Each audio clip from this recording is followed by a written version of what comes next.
સમાચાર દાહોદથી, જ્યાં તોરણી પ્રાથમિક શાળામાં બાળકીના મોતનો કેસ. શાળાના આચાર્યએ જ બાળકીની હત્યા કરી હોવાનો ઘટસ્ફોટ થયો છે. પોલીસની તપાસ દરમિયાન સનસનીખેજ હકીકત સામે આવી છે.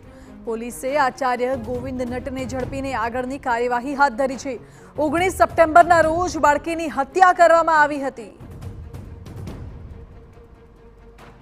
4:45 એણે ગાડીના કાચ થોડા ખોલી નાખેલા, જેથી કોઈ વ્યક્તિ જોવે તો એવું પ્રસ્થાપિત થઈ શકે કે ગાડીમાં પુરાઈ ગયેલી.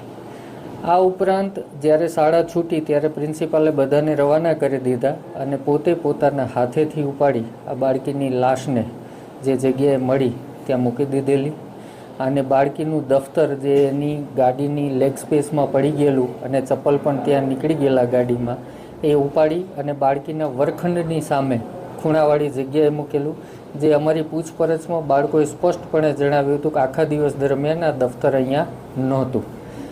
આ તમામ હકીકતો ધ્યાનમાં આવતા તમામ શિક્ષકોને અત્રે લીમખેડા પોલીસ સ્ટેશને સઘન અને સતત પૂછપરછ કરેલી અને તમામ ટેકનિકલ ડેટાનું એનાલિસિસ કરતાં પ્રિન્સિપાલ કબૂલાત કરેલી અને ભાંગી પડેલા. અને એણે જે પહેલાં સ્ટોરી કરતા હતા કે મને ખ્યાલ નથી, મેં ઉતારી દીધી હતી, એ જ પ્રકારની વાત કરતા હતા.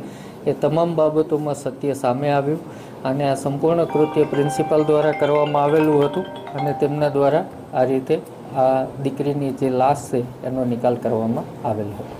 સર, આમાં દુષ્કર્મ કરવાનો પ્રયાસ કરવામાં આવ્યો હતો કે હજી ફાઇનલ જે પોસ્ટમોર્ટમ રિપોર્ટ જે આવશે એમાં તમામ જે